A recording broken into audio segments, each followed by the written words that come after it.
3 billion years ago, the vast expanse of our solar system was not just a tranquil ballet of planets and moons. Debated among modern scholars is a tantalizing theory that an epic battle raged among the stars, where extraterrestrial entities waged wars of cosmic proportions. From the asteroid belt scars to the peculiar formations on Mars, evidence might suggest more than mere geological processes at play in the formation of our solar system. Might there be echoes of laser clashes and remnants of alien armadas? This case file join the theorists as they voyage through vast voids and analyze astral anomalies, aiming to ascertain the astonishing account of stellar skirmishes, sagas of solar system strife.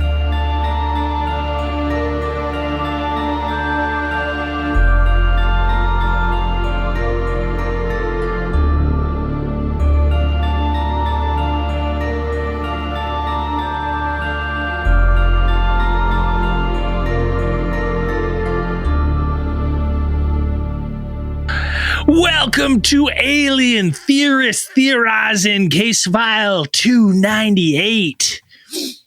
The battle for the solar system, or alien space battles.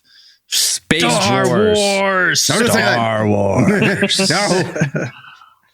The Men in Black Disney. The Men in Black are going to show up to our house, but they're Disney lawyers. Like, Dan, on the intro for this one, can you do like a mock-up of like the fucking Star Wars thing? We'll do the rolling text of Dan's Dan's intro. If we really want to go for the lawsuit, yeah, we can do that. We can Might as well. Let's go with the fucking. we can play Star Wars. No, actually, you play the Star Wars theme, but we just speed it up like 3x or something. No, slow it down 3x. The scrolling text is not copyrighted because I think they stole that, but the music and the name and that style of text, no way. We'll find a way around it. There's no way that name's. Hey, we only have one strike on our account. We got two more. We can fucking do And listen, hold on. If we're good boys for the next 45 days, and we're not proper naughty boys, we get that strike removed. Actually, Oh, nice. because we're going to blow that in I took 300. that- We're going to blow that. Oh yeah, I took 300 's that toast. For sure in 300. We're fucked. Yeah, we're going to be getting all sorts of medical misinformation. So is the strike still from when I talked about that was from that the disease Don't which we say can't it. speak of. The disease we can't speak of was from space. Yep. And that killed us. Yeah. You guys ever hear that fucking bullshit tetanus shot they were trying to get you to take? Take it. There we go. Just take it. And that strike two. I'm Braden. I don't think we did intros. I'm Dan. And I'm Andrew. Hey, before we start this one, this has just popped into my head. Okay, Andrew, I had a question. Is this real? Some guy at work who, let me paint the scene for you. He's humongous, That boy. right? Okay. Just what do you mean, like obese? Yeah. Or Oh, just yeah. a large- Yeah. Okay. And he turns to me and he goes, we don't really work like together, but we work in the same area, different jobs. Okay. And he goes, we're just sitting there and he comes down and he's kind of like huffing a little bit. And he goes, you know why when you work out, you taste metal? And I go, What? not really. And he goes, well, actually, when you're breathing really hard, you've been exercising, your lungs got these little capillaries that explode and leak blood into your lungs. And then as you're exhaling the blood fumes and you taste the iron, which makes it metallic. And then he goes, have a good day. And he walks out huffing and puffing. I was like, yeah. I was like, is that a legit thing? Yeah, that's legit. The guy just hit me with like a science fact and then legit. took off. It's too legit to quit. Interesting. So I if didn't know that. The more you know. Wait. So if I've never had that before, I never worked out hard enough, is what you're saying. Yeah. Have you never had the fucking metallic taste? Never. When you work out? Buddy. Never. Well, you're made of steel, so you're used to it. You probably everything I you guess, eat maybe. fucking tastes metallic. Yeah. You don't know any different. That's just default. This metallic taste. That poor bastard probably gets that when he walks up the fucking stairs. Oh, well, yeah. He might be on. He's a prime candidate for heart attack. He's just like puking blood, just Yeah, he's like, don't be worried. I'm just exerting myself. This is all from my lungs. It's okay. Yeah, just popped in my head. It was such a weird. And then he's just like, all right, see you later. Have a good day. Like, thanks. And I was like, okay. Well, it's the little star with the rainbow. The more you know. Yeah. Knowledge is power. I learned something today as well. Then there you go. All right. Cool. The battle for the soul. This is what we're talking about today. Is fucking space battles, basically. Episode 10 starts like this. Go ahead, Dan. Tell us how it starts. Wait, episode 10? Oh, right. Star Wars. Got it. Yeah. Okay. Yeah. So thinking about this, is this something that kind of pops up every now and then when we're thinking about alien encounters, and especially ones that are, historical, based on historical accounts or things like this. We reach back into history and we find these events that seemingly show up, and something is going on where it is absolutely like it can't be explained like scientifically, because it's just something that people will attempt to do it. It's like it's like people can't put it into that kind of context, or they can't really focus it into that. Look, if everyone knows, if you think you see a UFO, it's swamp gas, Venus and Gatorade, Jupiter over the horizon. One thing you're going to find out, sundog. Yeah, if you see a space battle in the sky of ships actually fighting, that's 100% of the time a sundog or starlings. Right? A flock of starlings together. Right. But so in the 16th century, it probably wasn't Starlink. No, Starling. Starling, not Starlink. Starlings. Starlings. The birds. Okay, got it. Huge. Every 7 years, everyone knows there's just a massive uprise in the starling population, and these those flocks of starlings, yeah, it's like holograms up in the sky when they're fucking moving around. They are quite incredible when you do see them moving like that. But yeah, you might as well have a fucking drone in synchronization up there. So one of the events that we can point to that kind of gives us an idea that perhaps there's more going on in our solar system than just us and just, us trying to reach for the moon, as there is and people will see this, like if you watch the show Ancient Aliens, if you see any of the shows that kind of want to talk about this, they show this one photo of like a wood cutting of a woodcut, and it's called the or at least it's titled The Celestial Event over Nuremberg, and it is a woodcut from an event from 1561 when all of the residents of Nuremberg, Germany, apparently came out of their houses to observe a celestial phenomenon that was going on like outside the atmosphere. So this woodcut that you see it looks phenomenal. It's got all these crazy shapes and stuff like this. You see the people standing down below and like the kind of pictures of the town houses and whatever. And then above in the sky, there's all this shit going on. It's like a whole bunch of things. There's like, there are pictures of what seems to represent like certain celestial bodies, like the sun, stars and things like this. But it's also, it's set during the daytime. So it's not like a night. It's not like a nighttime depiction of something. You have all these shapes and all of these things going on, and shapes then that you normally wouldn't see, like in the sky, or you wouldn't normally associate with together. Being into the sky, right? So now, apparently, this woodcut was largely unknown for a while. Like it didn't pop up until Carl Jung, like that Carl Jung, the one who talked about archetypes and things like this. He actually reprinted it in a book that he titled Flying Saucers, right up our alley. Flying Saucers, A Modern Myth of Things Seen in the Skies in 1958. Now, this woodcut apparently is also accompanied by a description from like a news clipping at the time around that time. just before you read that news clipping, I just want to explain to everyone, like, I think I've seen a sundog once, and it's like where you get that big ring around the sun, like on like cold days, like it's like the frost or something, right? It does look kind of freaky. You're like, oh, that's weird, but it's just a big ring around the sun.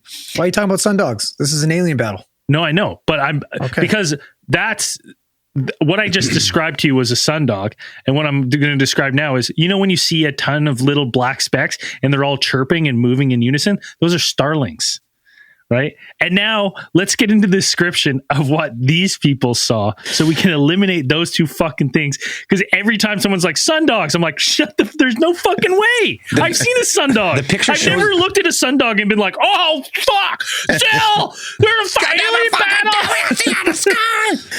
Yeah, but the picture shows like fucking orbs and like cylindrical objects and crosses and like a whole bunch of different fucking things. Wait, you know what that is? That's all the sunspots from staring directly at the sundog. That tracks. All floaters everywhere. Ah! You know what? I just had this phenomenon not that long ago. I was in Washington, and there was that solar that eclipse. Yeah, and I thought I'd do a quick stare, and I got this exact phenomenon for about 7 hours. Every time you blink, if I squint hard enough, it won't affect me. Yeah. It did. Eyelash sunglasses. Don't do that. It's wrong. Yeah, don't. I didn't save my solar glasses from a few years ago when we had that full solar eclipse. Dude, I thought you bought one of those little obsidian things when we were at Chicken Pizza. I did. I don't know what I did with that fucking thing. I remember when you bought it, you're like, oh boy, I'm going to use this at every... I can't wait to use this on the next eclipse. Look at me. Accompanying the woodcut by one artist, Hans Glaser, in the German Nuremberg Gazette. This was written. This was a written description of. Does it blow anyone away that they had gazettes back then? Because I was like, damn. I was like, they're more advanced than I thought. Yeah. So the dreadful apparition filled the morning sky with cylindrical shapes from which emerged black, red, orange, and blue-white spheres that darted about.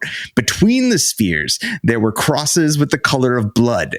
This frightful spectacle was witnessed by numerous men and women. Afterwards, a black spear-like object appeared. The author of the Gazette warned that the God-fearing will by no means discard these signs, but will take it to heart as a warning for their merciful Father in heaven, will mend their lives and faithfully beg God that he avert his wrath, including the well-deserved punishment on us, so that we may temporarily here and perpetually there live as his children.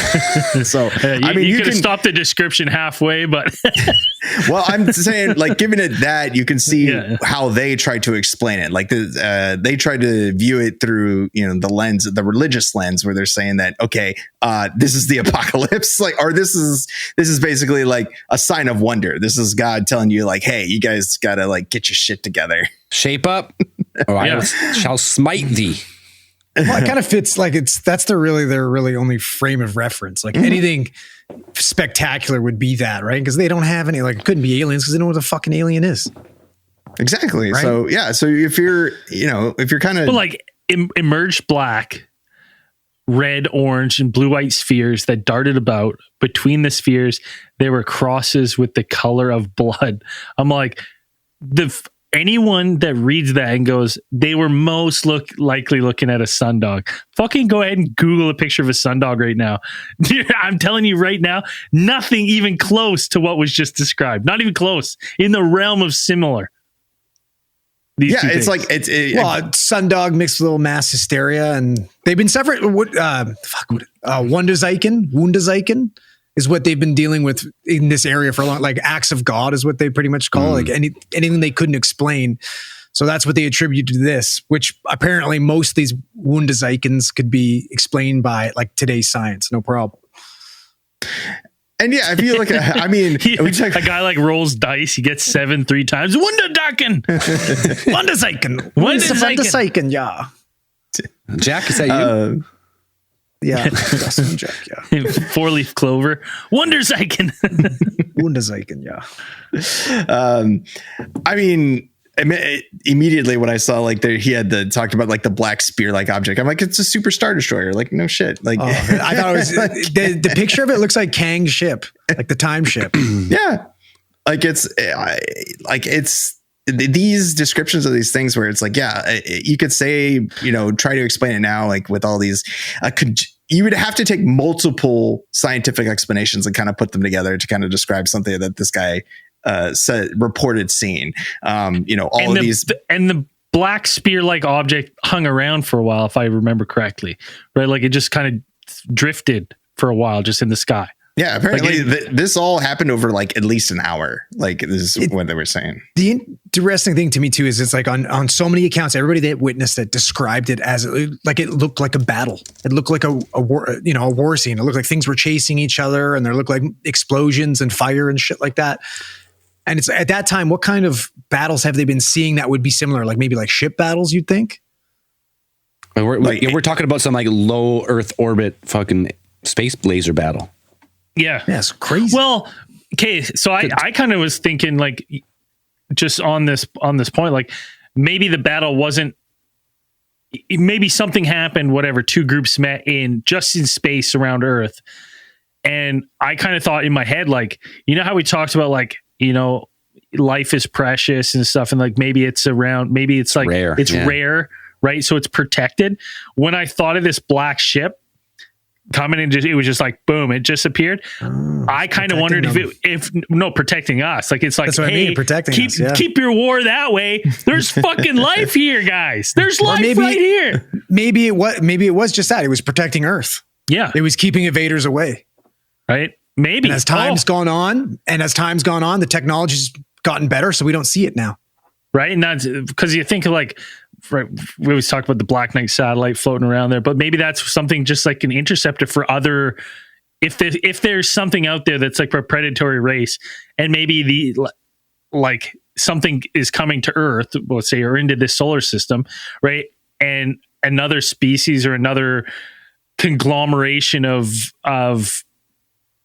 highly intelligent civilizations are like, okay, we know there's evolving life on Earth, so it's under kind of our protection. We're going to protect that life. It's us from the future. Yeah, well, maybe. Oh, could you imagine? That's even a good one, right? It's like they just why not future us? Except how would we know? Because they would have had future us would have had to known we got wrecked by these fucking aliens back in 1561. Change the timeline. Yeah, but isn't that the whole dilemma with fucking change the timeline? Different universe. There you go. So moving on from the Nuremberg phenomenon, like you would think like, okay, maybe it was just like a one-off. Maybe it was just a bunch of people hallucinating. I don't know. They're using arsenic in their paint and shit. And you're like, okay, it's definitely not a sundog. You look at pictures of sundog and you're like, is this just like a sun flaring across the sky? It's not really moving. Like it's just like a big circle. It's just a big circle with like a couple like, lights on either end. And you're like, okay, like they can last if you call 15 to 30 minutes, but that's it. If you call it a parhelion or whatever the fuck it's called, then you're like, oh, maybe. It just sounds way better. Sounds like, oh, that sounds fancy. Sounds like a Greek god or something. Yeah, like that tracks. That's fine. But when you say sundog, you're like, oh, fuck off, sundog. I don't know. Sounds like a fucking yoga pose. Look at that. Yeah. Oh, I don't know. No, that's fucking space battle. That's definitely a space battle. See, the thing is with this though, like the sundog, like you can definitely see the cross they're saying, but it's this doesn't describe point, though. Yeah, like this is like tons of different flashes. So it's like maybe do we know when about this was in 15th April? I don't know if it was that cold enough for a sundog. Well, the atmosphere is always minus 100. I guess so. The atmosphere never changes. The temperature up there is always the same. Because I was like, maybe if there's like bright flashes, like explosions going on in space, like it just so happens like it was perfect occurrence for sundogs. So these flares of explosions that they're seeing are giving a sundog appearance as well. It also doesn't say like what. Does it give a detailed description of the weather that day? Was it cloudy? Was it perfectly clear? It doesn't really say that. Well, I'm guessing it wasn't cloudy. Yeah, because you wouldn't be able to see. No, but if it was low orbit. No, if it wasn't low orbit, if maybe they're in atmosphere, maybe they're below clouds, dipping in and out of the clouds.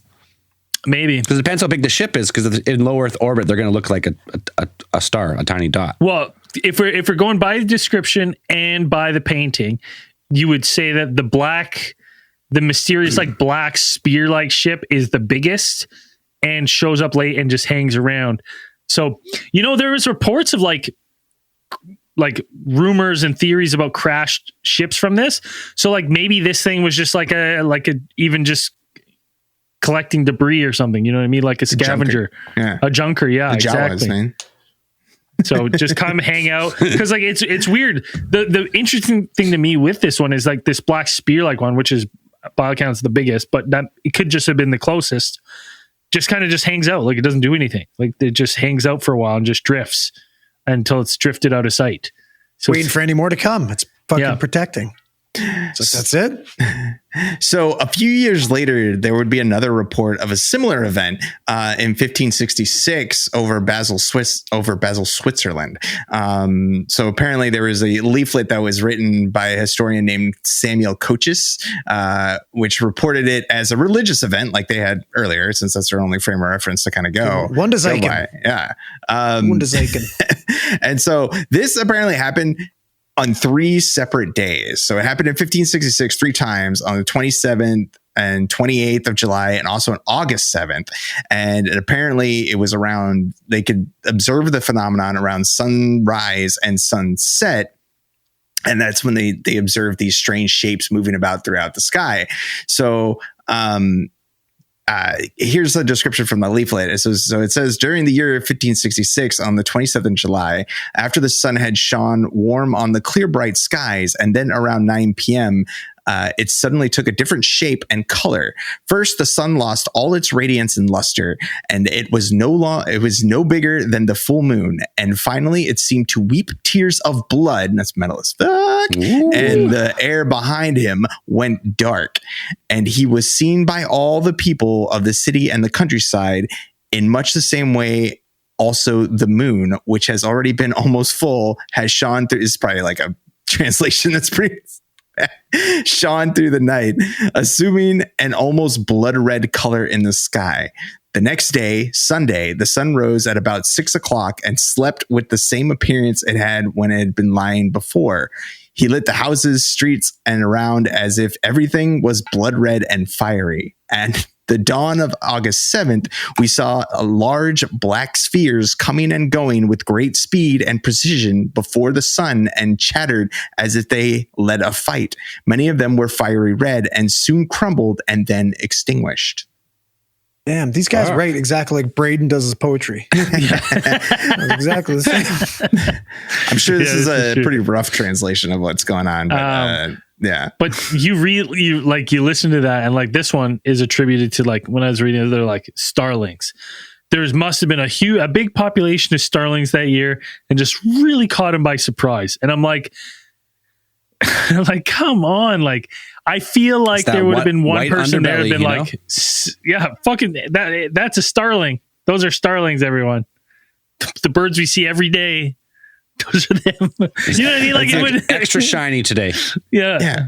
Weeping tears of blood. Like what? Like what does that even look like in the sky? I don't even know. Like, listen, like a starling can replicate like tears of blood. Like, I don't. That wouldn't even look like that. These people knew, like, we talk about frame of reference. These people know what blood looked like. It's a lot of blood in there. A lot. End of the medieval period, right? Isn't that what we are here? 1500s? Yeah, it's just maybe there's just some type of like bird of prey just shredding these starlings in the sky. Just dicing them up. It's like, just some peregrine falcons. Just like, it was also a heavy year for peregrine falcons. They're just fucking darting in at 250 kilometers an hour, just murking these starlings. Well, it's interesting that they say like how the sun like dimmed, like it just kind of, something just happened where it's like the sun just seems to lose its brightness, where there's something kind of like against the atmosphere. Big ass flock of fucking starling could do that. Yeah, that's the only part. Like a black fucking cloud. That's the only part where you'd be like, okay, that part right there, possibly starlings. The tears of blood. Yeah, not so much. I don't even think do they have red on them? There's no red on a starling. I don't think. I think even if you looked at them from like they were against the sun, everything would seem black because it's all in shadow. Yeah. Like it would be everything. I don't know how you would be like, okay, like tears of blood, like that sounds like the starlings now. Some do have an orange belly colors. They have orange belly. Some of them. So they're all orange-bellied sapsuckers, the ones that they saw. Some are orange, but most of them just have like either white speckled bellies or But even then, they're like far up high. The most popular like is a European starling, which is like just a dark brown. Yeah, they're small birds too. Like how could you mistake it? Well, that's the thing. It's like, I think everyone here has seen them like fly in like the patterns. Cool looking. Yeah, super cool. I would say unmistakable. Maybe if you had never seen it and this is the first time, but that would, in that sense, we would have to assume that no one had seen a starling in a flock in 1566, and this was the first time ever that anyone's ever seen starling ever. Starling. They're like, they just popped out. Look at these things, and you'd never seen because I never bothered to look up until today. Like the only other thing is like they make noises. It's not silent. Like they're fucking chirping and shit as they're flying and like moving around. So it's like I feel like it'd be very easy to be like, okay, that was a bird. Those were birds. Like. I mean, when they talk about like the large black spheres coming and going, it's like even like a starling like formation and be like flying around and they're kind of like they're well choreographed things like they don't take on, it's like taking the shape of like a sphere and then moving as that sphere and not like, as they move as like a group, it's like kind of like stretches out like the shapes that they make. It's like, it's not something that'd be like, okay, you've got these spheres coming and going, flying against each other or wherever they're going. And he's saying that they're just like, they're chattering or they're making some kind of noise as they're moving. And then said many of them fiery red and then crumbled and then extinguished. I mean, that sounds like something's getting shot down, like either in the atmosphere, like it's going through the sky and they're breaking apart as it's happening. Like, that's a good point. Like it's coming into the atmosphere and it's that because if it's bursting apart and stuff's coming off in like flames, that could give the appearance of tears of blood. You know what I mean? Especially if it's like coming down in the direction of the sun. So you're doing one of these, like squinting, right? And you just see pieces coming off it, streaking. Well, maybe it's on fire, right? Yeah, exactly. So that I like that. I didn't even think about that. So these things are like, I mean, even if they're getting shot down or like just saying that, for speculation, it's just saying that these are like autonomous drones of some type where it's like, okay, they get shot down and they don't want them to be recovered. They just self-destruct. Like they take a certain amount of damage and they're just like, and they just like decide to just go up. So these things are just like, they're getting shot down. They take a certain amount of damage and they're just like, well, see ya, boom. And then they just self-destruct. Yeah. Self-destruct initiated, because I mean that's what it sounds like to me. As when these descriptions, like if you look at it through, the ancient alien lens, you're like, yeah, this sounds like a space battle's going on. And it's not. I mean, we don't see the black spear thing that there was earlier. That is described during the 1561 event, but you do have the kind of similarities between like the spheres and the color of the sky turning red and like these things. Could we chalk this one up though? Like, because the first one definitely sounds more like a battle. Could we chalk this one up to like a ship coming down, like a ship crashing, like coming in the atmosphere and just crashing, right? Because like.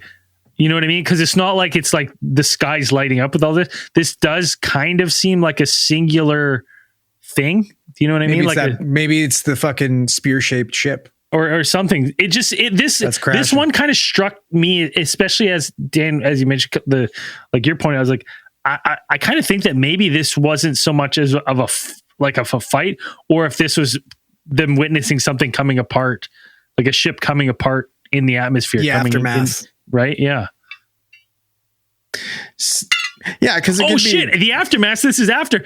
What if something was just fucking floating adrift from this? Yeah, and it finally had entered what is it? A decaying orbit, and is crashing in. Right, like this is only 5 years after this battle. So maybe like, they just like debris from the earlier battle is just like stuck in high orbit and then kind of as it decayed came down. Yeah. Getting sucked down into the gravity well. Yeah. It's possible. Tears of blood. That makes more sense. But yeah, these are like, you look at these accounts of these from the Middle Ages and stuff, but it's like you can reach even farther back and take, if you take it from, like we said, the frame of reference that they're looking at religious events as, these celestial events, which are interpreted as the battles of gods or deities. I mean, you can go even further back and pick out a lot more stuff that when you look at it in a certain way, you're like, oh, well, that maybe this has been going on for longer than you originally imagined. Like these ones in the 16th century. You have you go even farther back and you're like, okay, how long has this been going on? That we have these epic battles that have been going on. We've talked about it before. And we talked about alien super weapons, and probably one of the main sources for these descriptions of these these divine weapons or kind of strange strange weapons or conveyances or whatever is you can pull a lot of stuff from Hindu texts, one of the earliest religious texts, that kind of stuff that's written down. We've talked about good friends, the Vimanas. Right. We've talked about the Vimanas before, like the godly craft that they would fly around and had all kinds of capabilities of flight and defenses and stuff like that. Those are the ones where they built the temples to look like them, right? Mm-hmm. Like the Vimanas were like flying temples, basically. And it's like, I mean, these are from some of these texts are like extremely detailed descriptions of these craft. Going down to like even like how their engines, like how their propulsion systems work and how they prayer. How the gods like move them around and and how they use them. And so in a few of the especially like the Mahabharata, you've got these descriptions and these detailed accounts of battles that involve things like the Vimanas, but you also have smaller things like flying chariots and giant explosions produced by weaponry that could decimate an entire city.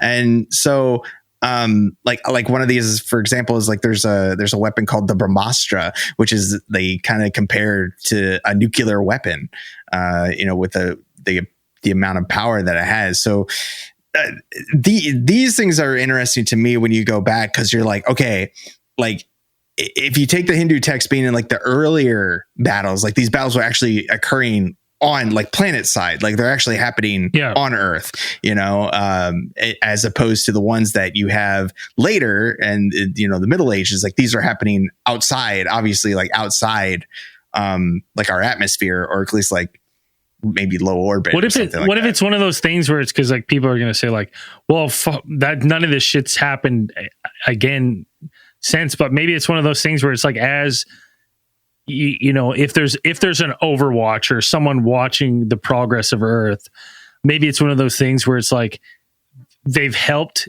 and then it's like their parameter of like where they kind of lie expands as we become more like technologically advanced. And it's like, so like before it was like they were planet side and like shit would come to planet, they would help us on the planet. And it's like, all right, listen, they're getting a little, we can kind of step back. Now we'll just kind of like watch over the solar system. And then it's like, as soon as we start kind of developing our own weaponry and stuff, they're like, okay, like give them their space, give them their solar system. Like it's almost kind of like they give us a bigger playpen. You know what I mean? They're like, okay, this solar system's now, that's the Earth's, that's the humans, let them do their thing. Right. And it's like, until we get to a point where we overlap and can join some sort of galactic federation. Galactic Federation. Or, if you look at it this way, when I was going through the, some of the events from the Mahabharata, there's a description of one of like the pivotal events is called the Kurukshetra War. You got it, Dan. That sounds right. So apparently it was like a 20-day war between like two great armies. And they have this one where two of like the leaders of the armies essentially like pulled out their biggest weapons, and those were the Brahmastras. They both had one, and these ones, like one of them was like he basically deployed it, or at least was readying to deploy it, and intending to just wipe out the entire line, so the entire lineage of the other army. So just like you're going to wipe out an entire city or like a freaking continent or something like that. Well, the other one had that one too. The other one of the other generals on the other side. So they're basically pointing like their huge guns at each other, and it actually pointing had the nukes at each other. Yeah. And dude, then it's so weird that this is like ancient text, because it's literally like the same they thing say that's happening right now. history doesn't repeat itself, but it rhymes. It's like, I mean, God, you got superpowers just pointing nukes. You know what I mean? Right now. Yeah. Like, This is the ancient version of mutually assured destruction. Yeah. It's so weird. And then you're like, yeah, part of me is wondering, like, if they were to detonate these weapons back then, or whatever these things were, and just decimate each other back to the Stone Age, what would scientists looking at this thing, like looking at these sites, would they chalk it up to, weapons, or would you look for like a natural cause of what, like, you know what, this had to be this is the only thing that makes sense. Totally like glossing over the fact that, there's these texts, and, perhaps these things were wiped out by because we've talked about it before. And if you go searching, you can find pictures of it. I don't know how reliable it is, but they say like some of these ancient stone looks like it's been melted, kind of like nuclear fire or some type of extreme heat. Dragon's fire. yeah. Well, they say like these stone stairs and a stone archways like melted, and you're like, well, how? Like, why? Why is that? Why does that look like that? There's the one with two giant smooth boulders, and almost at the top of them, there's just like an arched bridge. Looks like it's carved in, and then of like an ancient bridge, and people are like, I remember watching this one video, and it was like, what makes more sense? That people are so bored that they spent all the time and effort scaling these rocks to just build this like 6-foot bridge span, carve it in, or this was a bridge span connecting two ancient buildings that were basically liquefied to stone in like immense heat, and that's just the leftover, like what you're seeing. Well, even if it wasn't like nuclear power, some type of like advanced super weapon, Yeah. Well, where I was working towards is that I was thinking that, so you have these two major powers basically set to deploy weapons that would destroy all life on Earth, is what the text kind of leads you to believe. And then it only by the efforts of like, they said that there was two immensely respected sages kind of had to step in and reason the two leaders down from using these weapons. And then it's like, maybe from then on, I mean, like, to me, it seems like they kind of struck a treaty, like, hey, like, take your shit like off the planet. Like, don't do this anymore. Like, we can't, it's gotten a little too crazy for something like this. So I'm thinking that, this is kind of why you don't see, or why you wouldn't see like the battles taking place on Earth anymore. Maybe they happened in the distant past at some point, and you can see it in a couple other like, and we'll talk about a couple other examples. Maybe that's one of those things though, where it's like, they're on Earth and they're both kind of vying for like the resources of Earth, the control over the human species. And it's like, if I'll blow the whole fucking thing up, it's ours. I can't. And then they're like, no one can. Like, and they're like, okay, like both of us, we'll just leave it to them. Like, let's. Well, it's just like, I imagine it's the whole like, what is it? True Romance. Everybody's sitting there like pointing guns at each other and yelling and screaming at each other. That everybody's take it like easy. talking down, like, but they, but eventually they have to like back down. These sages being, the sages could have been anyway. It's not like necessarily have to be human, but perhaps it was like representatives from another, like you said, like a federation kind of stepped in and said, hey, no, like don't do that. Yeah, no one can be on the planet. Leave. Yeah, you guys are done. You guys are done here. Take your shit and pack it up and don't do it here, And so now when it becomes, they stepped in and been like, no, life is precious and, intelligent life. If we're going that route, they can be like, okay, you need to step off. And that's why you get these, going back to the Nuremberg and the Basel events and being like, okay, you can battle outside the planet. It's not as taboo, or, it wouldn't be as like, a big deal, I guess, I suppose. Than actually fighting. You don't see that stuff in like modern history or kind of recent history, recorded history, being like, okay, because they developed the fucking whatever that fucking spear is to protect Earth. After that, they're like, well, we got to keep the world safe. Do some policing. Yeah. Space Force. Yeah, Space Force. Pre-Space Force. Right, because I mean, you could tie that into the black, because we always wonder like what the Black Knight is, the Black Knight satellite. Like if it's floating up there, what is it doing? And like maybe it's just monitored to make sure that like, you know, our technological advances, incoming threats to us, right? And it's just making sure that we're keep on keeping on, right? Which is why anytime we start getting too fucking crazy with nukes, all of a sudden these things are buzzing our bases. So yeah, there's even more that you can even kind of reach back, and if we can link stuff like this, because you're like, okay, why would they be interested? And we talked about life being precious, but perhaps there's other reasons that extraterrestrials might find our particular solar system interesting. And we probably can talk about that after we take a break. It's a perfect time for a break. We'll be right back. We're back. You know what I was thinking of? I was thinking that about people throwing carts at Costco at people. That's the old nuclear deterrent. That's why they give everyone carts there, right? So anyone could be slammed with a cart at any time. On the break, we watched the infamous Costco cart chucking fiasco. We'll talk about it on After Hours. We'll get more into it. But what I was thinking of is, imagine if because since we've had nuclear weapons and we've seen all the uptick in UFO activity around nuclear bases and stuff, and we've always kind of theorized that like, are they coming around because of the nukes? Imagine in like 50 years time, 60 years time, they're just like, no one's wanting to say anything because all these superpowers have been like, don't actually have a nuclear deterrent anymore. They've all been like, for whatever reason, like they're disarmed. They're disarmed, and they're like, well, we can't. We think it was Russia, and Russia's like, we think the States did ours, and really, like, no one has the nuclear capabilities right now to fire nuclear weapons, and we're just like, everyone's just like stalemated, thinking that it's the other person who, like, maybe it was them who did this. No, I mean, that would be great. Yeah, it would be good for current climate. Nice. Or I have a feeling, or the opposite version. We might be seeing one soon. The opposite version of that is, the aliens want the planet. They don't care about the nuclear fallout. They shoot a nuke from a territory to another territory, thinking that now we shot it at ourselves, and then we retaliate, wipe ourselves out. Oh, yeah. And they just swoop down, use their tech, clean the radiation, and take over the planet. Well, what's 25 years, 25, 30 years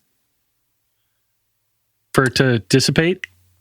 Depending on the type of nuclear weapon. Yeah, it depends, yeah. Well, yeah, the mass. Like, well, and if everybody's using a nuke, it's going to be. Depending on which kind of nuke. Like some of the tactical nukes, it's like, it's not that much anymore. Like they're a lot less than they were like the first nuclear weapons, like more efficient.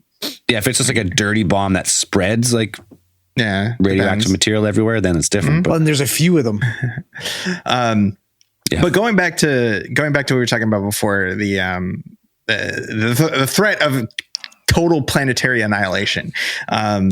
Maybe there is a reason that they stopped that event, that these sages stepped in and were like, okay, no, you guys cannot deploy these weapons that will completely explode this planet, because perhaps it's something they had seen before, and not just in another, like another galaxy or their home galaxy, perhaps in this solar system. Because if you look at if you go ahead and look at what is the Babylonian creation epic known as the Enuma Elish, there is there's the basic battle between the gods and chaos, which is the gods being leader of the gods, the Marduk, and then the chaos, the representation of chaos, which is the dragon Tiamat.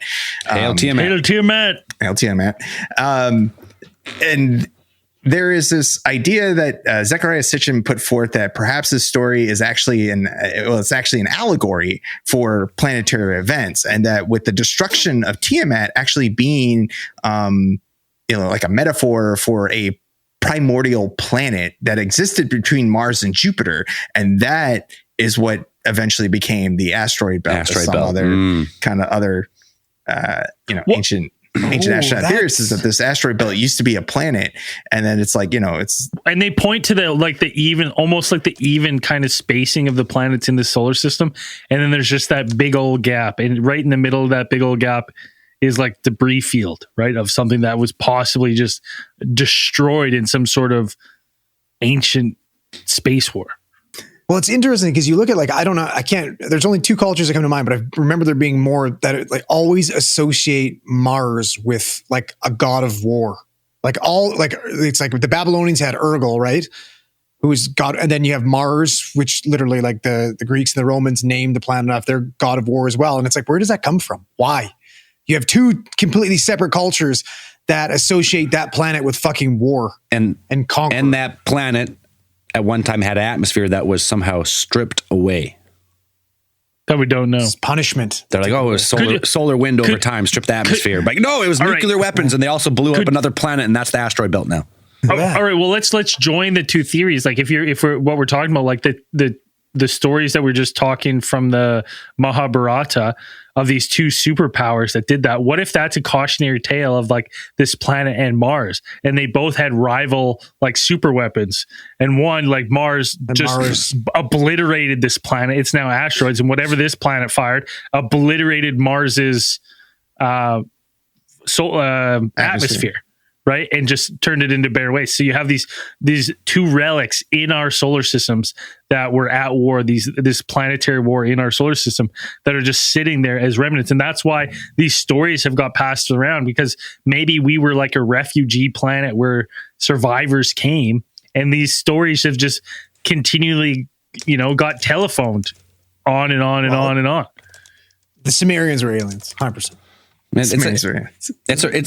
were, dude. I remember been listening to the world, like the history of the world, while I've been running in the mornings, and you look at oh god, I can't remember the history of the world. This must be really long runs. It's a lot. It's like I've only run 6 million, like 6 million years. There's 3 point some billion years. It's fucking spread fast. But that, like, you look at like two XP. You listen to the story of like the founding of Sumeria and like the first kings and the first dynastic periods and like these like Urdu and all that. They ruled for hundreds and hundreds of years. The same person. It's like that's like they've either there's a mistake in the history, or it's like no, these people weren't fucking human. That's some long lifespan, man. Right? Yeah. And it's like it's interesting, and it's like the longer they stay on Earth, the lifespan start to shorten of these kings, and you can see it. It's like they're affected by the atmosphere or something. Yeah. Or they've had to breed with humans, and now they're hybrids, so they don't get to live as long. Yeah. Man, I think on the asteroid belt again, though, because that's something I've always thought was super crazy, is that so they say the solar system forms like the galactic dust through gravity, collapses in, it forms a star, and then around that dust forms planets, and then just for no reason, this perfect ring of material just doesn't form into a planet. And then the other theory is, or it was a planet that was either hit by another planet and that's what blew it up, or it was blown. It's because if it's just dust, all the other dust formed into a planet, and then this asteroid belt has the mass of a planet the size of Earth, roughly, is what they think. If you're going to shove all the rocks together. But that doesn't make sense if it was dust, because dust forms from gravity, and there's no way that these little tiny rocks are just going to form in that orbit.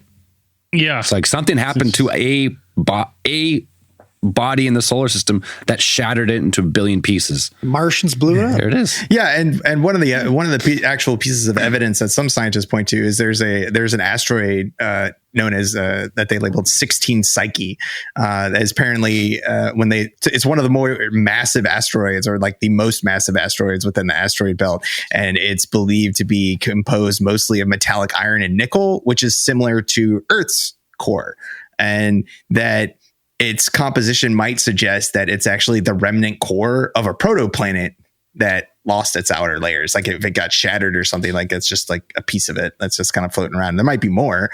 Asteroid belt was huge, but because the birth of the solar system, like they say that our moon was another planet, right?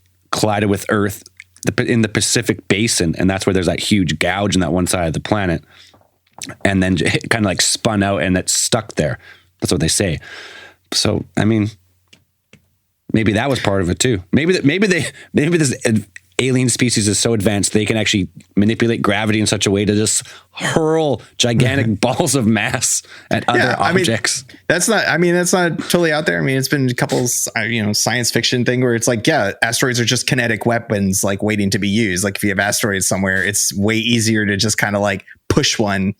Especially if you can manipulate it. Yeah, you just kind of push it towards the planet, and you're just like, okay, like there's nothing you can stop it. Like really, it's just but even if it was like, wouldn't you get the same effect if they launched something at like if one of these, say there was an advanced civilization and they had some sort of ability to shoot something at like light speed at another planet, like it wouldn't even have to be that big. No. To just obliterate that thing, right? Yeah, like, if you could accelerate something to relativistic speeds and just like, if it could be like a car, like the size of a car and smack it through, it just like pass through the center of the planet. And then just yeah.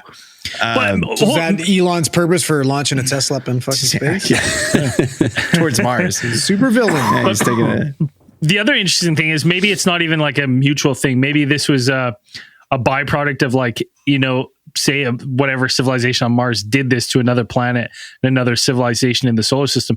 And like by doing so, like, the explosion was so fucking big that they actually got pelted with fucking debris as well from it that eventually stripped away the atmosphere. Like they got some ricochet. Yeah. So something that ties into this idea that aliens have been going, are within our solar system or fighting over our solar system for some reason, is the idea that like when did humans become like active participants in this thing? Because we do have some theories floating around out there that we that humans are either part of or have been contributing to some of this. Did aliens come up and take notice when we actually started like shooting back? Like whether if it's something that if they're just observing us or that we're, that they start to perceive us as a threat. I mean, you could go back to, I would probably go back to at least World War II, where you have examples like the Foo Fighters, like you had the strange little UFOs that were flying around reported by World War II pilots, kind of maneuvering and either shadowing them or this, and you're watching, they're observing one of the most destructive conflicts in all of, in human history. These things that you can be like, okay, I can't remember off the top of my head if they actually fired on these objects, but from thinking about it, like you have the 1942 battle for LA where we actually shot at something. Like, they were actually shooting at some type of, they were shooting a lot of things that, it didn't hit anything, but it's like, it was like, maybe it was like 1,500 artillery shells they shot at that fucking, and they ended up saying like, oh, it was some type of balloon. Like, invincible balloon. What? Yeah. I mean, I don't think there's any way they see us as a threat, because if they did, I don't think we'd be here anymore. Well, not as like a threat, but they're being like, oh, okay, like, sit up and take notice, to be like, okay, yeah. So it's cute. Look at them. Well, within those next couple of years, we would deploy our first nuclear weapons. Like we'd be like, oh, now they have the power of the atom, essentially, or unleash the power of the atom. If you go with that, say they're just scientists and they've been observing us for a long time, or they created us. Like the ancient alien theory, like we're just like a long-term science experiment. We start in World War II. We've developed now. We have rockets and we have we have bombs, and so we start blowing ourselves up. So they come back to check us out, and then while they're here, then we develop maybe one of the most destructive technologies. Maybe not just on Earth, but maybe that's just like a galactic thing. Like if you can harness the power of the atom, that is the most destructive force. So we start doing that, and that's when it really ramps up. Like when we test the first bomb, blow up a couple cities, and they're like, "Whoa, hold up!" Because if you go with like other like these motherfuckers are ready for a new type of war. Well, if you go with other theories of like like quantum entanglement and particles are joined across space and time instantaneously, maybe like setting off a nuclear bomb here ripples through. And that affects somewhere else. So maybe people say like, oh, how do they observe us from so far away? Like, no, there's a connection, but somewhere. We're sending like a tsunami style wave of energy somewhere else in the fucking universe. If the particles are joined through entanglement and then you blow them up here, what happens on the other side? Where's the other end? Huge ripple effect. So then if you have this idea that, okay, so let's say that the aliens are coming here, and for example, that, okay, they started a war, and maybe we're even like humans, maybe we're just like, we were just discovered by accident. Like, you know, they started their war and then they detected like, you know, they started fighting over here and then, you know, we got detected life on this planet just by accident. Maybe there was like a conflict within our, you know, our galactic region and just like a battle broke out here. And then like we said, like, you know, maybe another, these sages or whatever stepped in and said to these other people and said like, hey, like, you know, you can take your shit and like move it over here. And then we came under the, you know, perhaps we came under the protection or the, you know, the watching of these sages. Right. I like that theory. So if you could take it further and say, so maybe like a habitable planet is super rare. And there is just the sheer number of planets in the galaxy, et cetera. There's different species who want these habitable planets for different reasons. There's a, you know, you can take the good versus evil battle intergalactic, and there's, so that they're looking for these planets, and two species simultaneously discover Earth. So they're trying to race here. But all they detect is that our planet is in the right spot, like the Goldilocks zone. They can't actually see our signatures yet. By the time we get here, say they do some type of like 99% light speed travel, and it takes them, I don't know, say 20 years or whatever to get here. By the time we get here, they slow down, they get to Earth, and by that time it's World War II, and we're way more advanced than when they left. They both get here at the same time. And there's fuck. We got to do something about this. They were just monkeys when we left. So and so with our technology rapidly, you know, advancing in the way that it has, you know, just within the last couple decades, I mean, this is one of the things that you can also tie in the idea of the Operation Solar Warden that was, you know, come across by Gary McKinnon during his hacking. And was it 90? Was it? No, that was, was it 99 or something? 2000? Yeah. Was that 2003?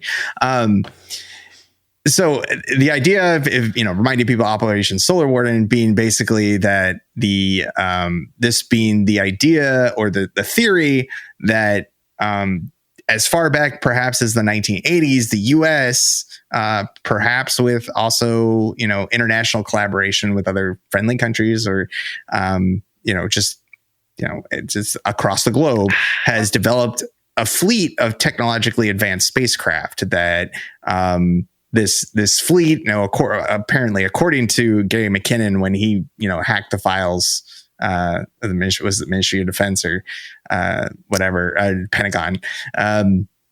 He said that he came across information that seemed to indicate that we have, or at least at that time, there was like a fleet of 8 large motherships, which would be about the size of aircraft carriers, and then numerous smaller craft that I assume they'd be like carrier fleet groups or something like that in space. Like they were fielding personnel to man these ships to with, you know, for whatever the purpose of defending our planet or whatever. But that kind of begs the question as to whether, like, are we active participants in the defense of our own solar system? Like, are we out there, or are we like, do we have help? Like, are these aliens like helping us, or are we just like doing it on our own? And we're like, okay, like we need to get our shit together.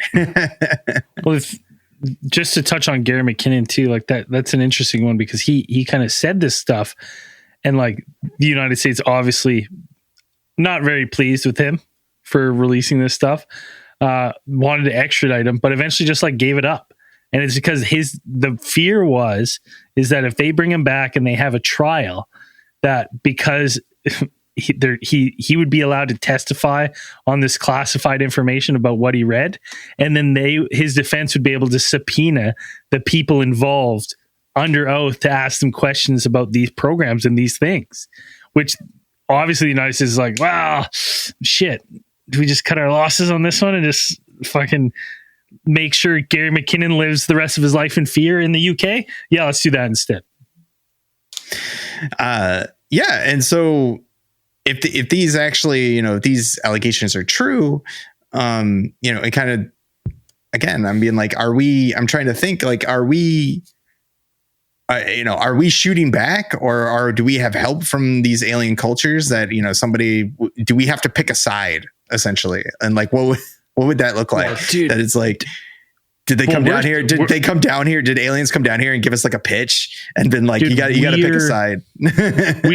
I think we've discussed it before, but like we are a terrifying species. Like when you think about it, like we're fucking terrifying. Like if you had a large number of us, like you fucking cut off our limbs, we keep going, we'll stitch up, you leave tech behind, we will figure that shit out. We will reverse engineer it like not pretty to like quickly. Reptilians and shit though. They don't even just stitch it back, it just grows back. Yeah. But we're assuming we're scared. But we might be. Like, but that's the thing. Yeah, we might be. Or we might. We're also like out of all the most of the creatures on our planet, we're the softest. Yeah, but we also fucking dummy everything. Everything sucks compared to us. Be smarter than everything else. Happy to be a lot smarter. Yeah, that's it. Got a big old, we're just a bunch of fucking nerds. Yeah, dork. I mean, that's a theory. Is maybe Earth's such a weird place in the fact that it's maybe it's so unstable compared to other planets. Maybe on other planets there is not that like need for survival, like survival of the fittest. Maybe it's just like everything's pretty balanced. Everything's just kind of the same. It's just everything coexists. No, it's here. It's like I'll eat you or I'll die trying, and then it just keeps going. And then that didn't work out for them. That species is dead. Next one evolves up better and better and better and better. What if if that situation keeps going, we got us right now, Homo sapiens, but it would fuck 10 million years, 50 million years, like the length of the lifespan of the planet is so long. What will be we're not definitely not the pinnacle. So what is the end goal of this planet? And maybe that's why aliens are so interested in the planet, because we're so, just hypothetically, maybe we're just so different than other planets. Or hypothetically, so volatile. Maybe this is maybe this is a game planet, right? Everyone puts their bets. They shoot their species onto Earth, and they're like, "All right, we got Bigfoot down there. Yeah, I got 10 on the amoebas here." And they're like, "God damn, those fucking humans they've been on a crazy winning streak." Yeah, but it's like, so why would they come to our solar system? Why would they be interested in our solar system? That it's like, we have intelligent life here, yes, and then we maybe have had life, not just on Earth, but if we happen to find evidence on either Venus or Mars, you could possibly, even Venus was like, if way back, they said it might have been way more habitable than it is now. Surface isn't a boiling wasteland apocalypse zone. They were burning too many fossil fuels, Dan, and that greenhouse got out of control. That's what happened. It's just an interesting one, because I'm like, the thing with like, oh, they're coming for gold, they're coming for water, they're coming for research. I'm like, man, there's fucking asteroids with like, oh yeah, you know what I mean? Comets. Like, to me, I'm like, I don't think the need to come here would be for any kind of resources. I don't think there's anything, not even gold, rare. No, because there's asteroids fucking full of gold. Really? Yeah. And diamonds and shit. Mm-hmm. Shit. Right. And it's like, we just don't know like what is special here is I would have to say it's all the diverse life forms, right? Like that's what it would. I think that's what they'd be more. The specialty of Earth has got to be liquid water. But that's not even rare, is it? Like I feel like you there's find liquid water anyway. That's how you. But that's how you would. That would be the easiest way to transport it. Actually, is frozen. So I mean, frozen water. Like if you can find frozen water out in the, out in space, like that would be way more convenient than having to. No, I'm saying like water. the attractiveness of our planet is maybe the liquid water and the stable environment relative to maybe other places. Yeah. Because as far as minerals and rare, so we have gold, not rare at all. It's all over the solar system. What would be what's our rarest mineral here? I don't know. It's like, most of the stuff that we go after now, it's like, rare earth metals, you'd have to be like, like lithium and stuff like that. You'd be lithium is actually quite abundant on Earth. It's just harder to mine. Yeah. And then, then you'd have to be like, even if it's gold or something like that they would rarest have. Like we said, Earth element. Some of them I've never heard of. Yttrium. Yeah. What's that? Yttrium. What does that make? Atomic number 39. See, like it's the Vitrumites one. Yeah. There's a whole bunch of rare elements I've never heard of. So maybe it's one of those ones. Maybe we just don't know what it is. That's the 11th herb in the KFC recipe. Oh, that makes sense. So you're saying Colonel Sanders is the colonel in the Space Force. Is what he was a colonel of. It's, I don't know. Like it's weird. Like I to me, I think the life, because if you think about some of the hardy viruses and stuff we have on Earth, or the microorganisms, or if think about all the case files we've talked about where these things are popping up, where there's rare forms of fauna only found in certain spots on Earth, right? Like maybe like some of these, maybe what they're coming and looking for is mutations, because maybe they're in, the building blocks of life or whatever. There is a lot of similarities, right? You get the trees kind of the same kind of style. All this stuff is kind of grows the same. This mold, this mold that grows on a wet, damp planet, is all kind of the same. But then you have these outliers, these mutations, right? Like the manzanita bushes and shit from Carl Higdon, right? So maybe it's just coming and finding mutations, and maybe that's what they're looking for.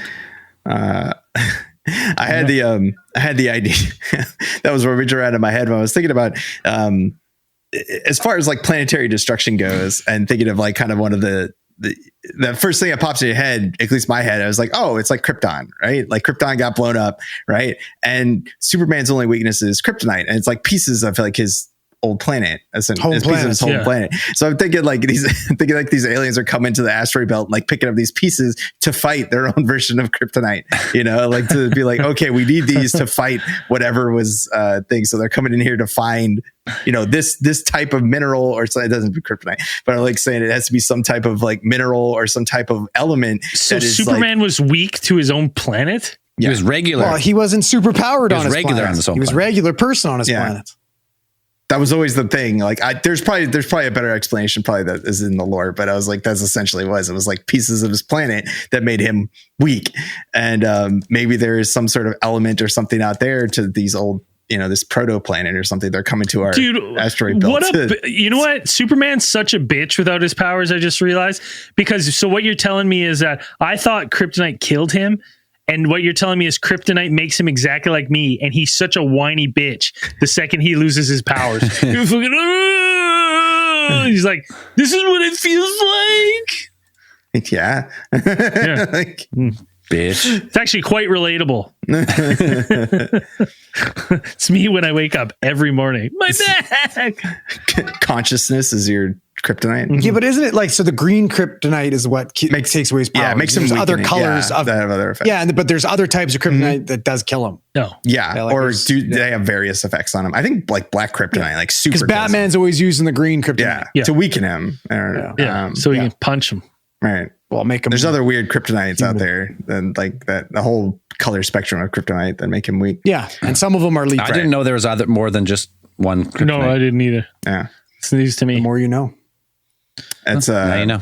Yeah, there's a couple. But yeah, it's like, is it something like that? I just imagine that it's like they're coming in here for something. It doesn't have to be specifically on Earth. Yeah, like I said, it's just something in our solar system that occurs.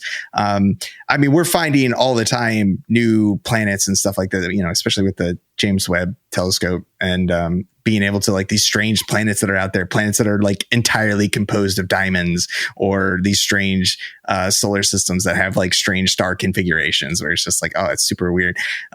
What was it? One of the who is it that said that our planet, like if we were part of some space federation and like aliens were trying to look at aliens wanted to come here and visit here for some reason, they were saying that our planet would be an attraction because as far as we know right now, like having a moon that blocks out the sun, like a solar eclipse, would be something they'd want to see. It's like, because it's not something that it really seems quite rare. Having like a moon the size of ours, like having that size of a moon and being like that perfectly spaced to be like, okay, that's really interesting and really unusual and rare. So maybe it's something I imagine there would be a better reason for them to fight over it than being like, hey, we just want a planet that has a cool solar eclipse. And look at this. And we talk about like, yeah, maybe it isn't a resource thing. Maybe it's. Have you ever seen a sundog on Earth? maybe you ain't lived. We're tourism. Like maybe it isn't even a resource thing. Maybe it is like, much like humans, intelligent life like goes to war for, well, not even that, like ideological reasons. Like they're just, either there's ones out here that want to influence, and there's some theories out there that aliens are already working with us, trying to influence us in some way. That, even if they were like, okay, just thinking like, it's like some aliens like want to probe us, and other ones want to pick us up. Cause we have all these like different accounts of alien abduction, and a lot of them like vary. Like when we talked about like all these different orifices, not even that, but there's some that, but even like the ones from the 50s and 60s that were more benign, that were kind of like, hey, like, peace and love. And then we're going to show you like where we live, like Betty and Barney Hill. And before some of the stuff, it's like that one's a terrifying account, but other accounts that are people like, hey, I just showed, this is where we're from. This is cool stuff. And, you guys need to like kind of not blow each other up so much, there's those ones. Well, tracks for the time too, right? Like, in 60s and 70s. Yeah. And if there's a shift somewhere in there where it was like, maybe those aliens got pushed out, maybe those were like kind of the, I would say like, they're kind of like the prospectors, like the frontiersmen, like they come out here and they kind of come over and they're like, hey, blah, blah, blah, doing whatever. And then these more aggressive species like push their way in, and we're just out here on Earth prospecting. Yeah. It's just like, I mean, that's what some of them kind of remind me of. They're just like, they're just out here just like exploring and stuff like that. And but then you get some of them that come in here and you're like the reptilians and you're so cool. Grays, and you're like, oh, I don't want to hang out with those guys. So it's a thing. It's like if they're out there fighting in our solar system, like they're probably like our solar system. We don't really. I mean, probably people don't really think about it because it's difficult. But our solar system is huge. Like it is gigantic. There could be battles happening out in the Oort cloud that we wouldn't even know about if there were like small scale conflicts and stuff like that. Not even small scale, like be huge. You just wouldn't see it. We were. Well, how many times have you been out and you just looked up and you see a weird flash in the sky and you're like, and you're just like, I don't know what the fuck that was. Maybe Starling. It was a fucking Starling. It's Starling. All right. Yeah, and even though we have a large chunk of the sky under observation in all of our telescopes and stuff, if it's something that's super fast, like you have like an explosion. There's like a freaking warp core explosion or something like that, and it's just the stuff like a quick little flash in the sky, and it's like that was it. Maybe there was like a whole could have been like a fleet of ships that just got wiped out or something like that, and just we don't know it. Stuff could be going on. And we have no idea yet. Right. Or we do, it is our Space Force. It is our Operation Solar Warden, holding it down. I don't know. Hey, that's what was Corey Good and the boys. They're onto it. Oh, that's right. Yeah. Corey Good and Obama. Barack Obama. Oh yeah, that's right. Barack Obama was part of veterans of the. And then you get age regressed, right? Because you're there for 50 years, then you have to get put back in a 40-year-old body. Yeah. It's cool. Checks out. The theories are unlimited onto why aliens would be coming here, why fighting over us.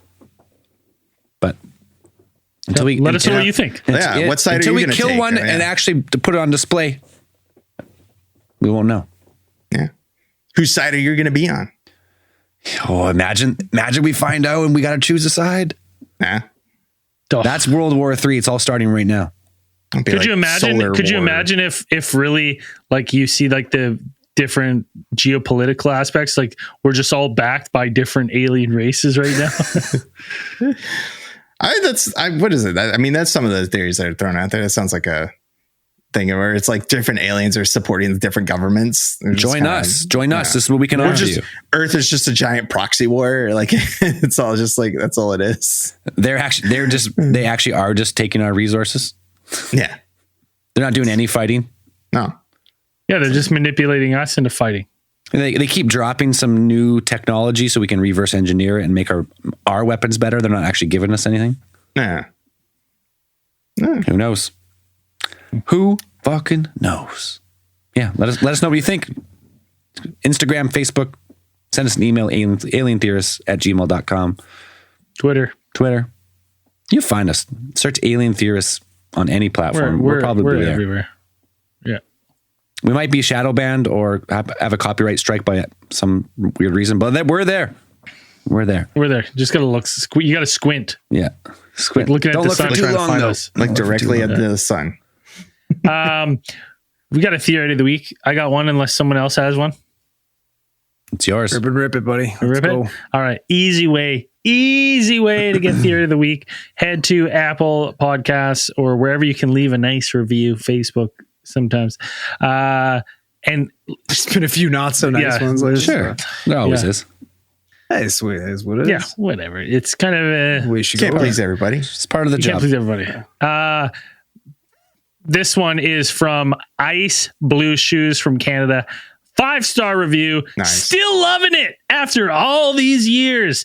This is my favorite podcast, and listening to the boys during the workday helps my sanity in getting through the day, offering a sobering yet comedic take on various conspiracy-related topics, but also their views on many of the crazy things in today's world. They're able to do it without being too serious, but you'll be sure to laugh and maybe learn a thing or two. From aliens to Bigfoot, true crime with supernatural aspects, or some sort of government conspiracy cover-up, you'll keep coming back for more. Keep it up! Hell yeah. Thank you, Ice Blue Shoes. Fucking nice. That's a nice review. Fucking legend. Good review. Big Yeah. comprehensive review. Yeah. Thank you. I'd listen to that podcast. Yeah. You are the theory of the week. Hell yeah. Thank you. Appreciate it. Right. And if you're not supporting the show, you want to support your boys, support your favorite podcast, you got to go to alientheorist.com. You got to hit the support tab, sign up on Patreon, Supercast, early access, ad free, all the bonus shit. I tell you every week. All of it. Yeah. So, you're not just supporting us, All but up in your you ear get holes. stuff. Like you get stuff if you support We us. trade. Like, we have It's a fair trade. We have a bunch of Trade stuff on exchange. there. Anyways, this week's new supporters, we got James M. McCreesh, Shay Pridemore, Scott Birmingham, Soaring Peacock. It's good. Gotta let me fly.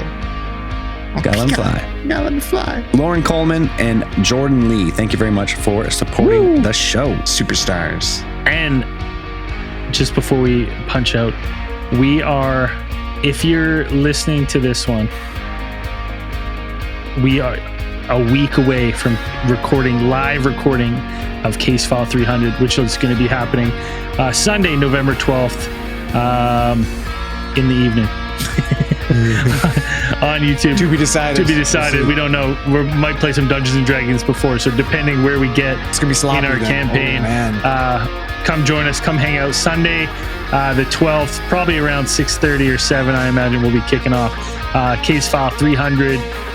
Probably taking some calls, having some fun, having some drinks. Doing some trivia. Slurring. Probably might play a few clips. Maybe not. We'll see what happens. See what happens. Thanks, everyone. And as we always say at the end of these things, keep those eyes on the skies. See you in after hours.